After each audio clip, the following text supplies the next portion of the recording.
Good morning. It's day 6, and I am so excited today to talk to you about our sourdough starters and how they're looking.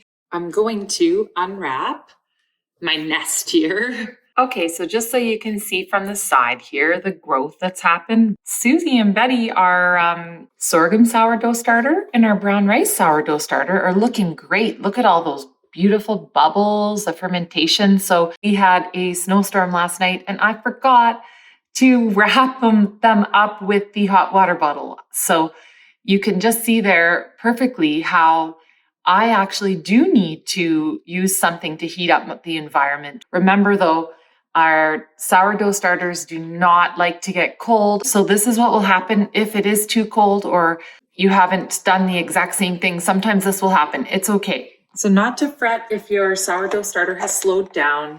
So our brown rice starter is also looking amazing. I think it liked changing the how we adjusted the amount of starter, the ratio of starter to water to flour. So that's what I mean about being sort of allowing yourself to adapt to whatever your starter's doing and not making yourself stick to a schedule of feeding exactly a certain amount. And on this day, I'm supposed to feed at this amount.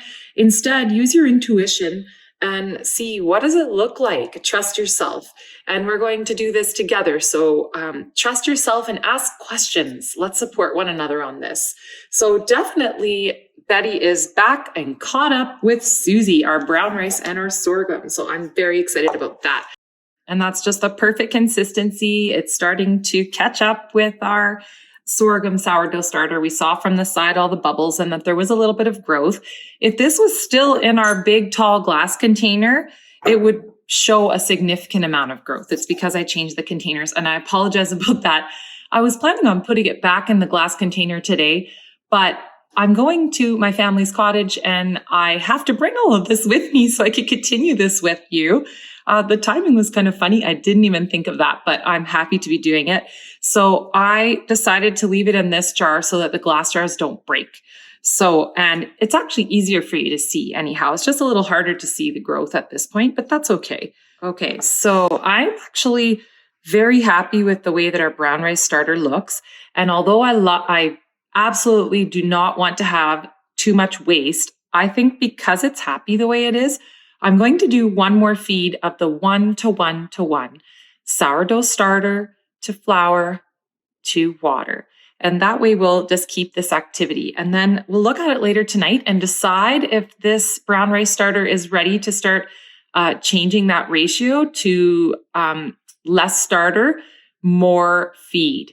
Because as the microorganisms multiply, remember, they're going to need to be discarded so that each little microorganism has enough food. But for now, I'm thinking it's just finally gained its strength. So we're going to discard. So I'm going to keep 60. Oh, and I forgot to give it a little stir. Make sure we've got everything in there. And the corners are nice and straight in these containers, which is perfect.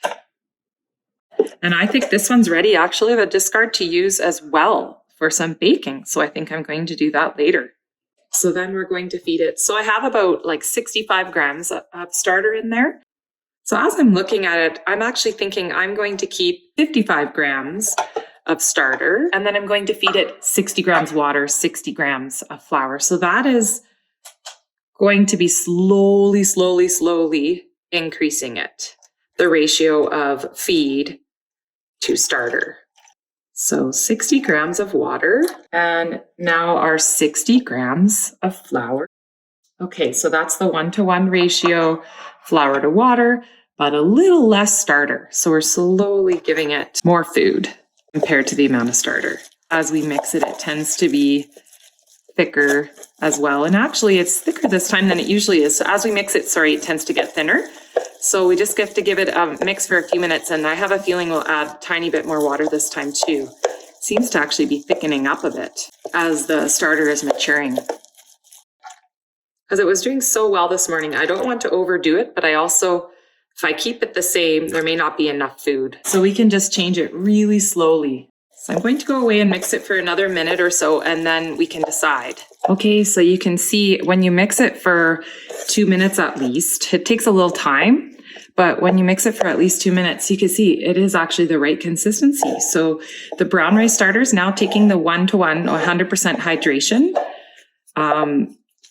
So I think it's actually perfect. So we're just going to leave it like this. Clean off the edges and cover it up and put it in a warm spot. And you could see some activity already starting to happen in this one as well. I highly recommend just cleaning your edges so it doesn't get stuck in your lid and it's just quite a pain to clean up. Now I'm going to give it another smell. Oh, and it's starting to smell so yeasty too. It's so exciting. I don't know if you're as excited as I am, but I just love it. So we're going to put our lid on and like I said before, seal it. Make sure our line is correct and it shouldn't have changed much because we didn't change the feeding too much. So, and let's set these in a warm spot and we'll see you later tonight. So remember, you can bake with your discard now. I've put lots of ideas in the post below, so check it out and don't throw out your discard. I'm just dying to know, how's your starter looking on day 6? Whether you started with us on April 1st or not, I'd still love to see a picture. We'll come back later this evening and feed our starters again. Have a wonderful rest of your day. Bye-bye.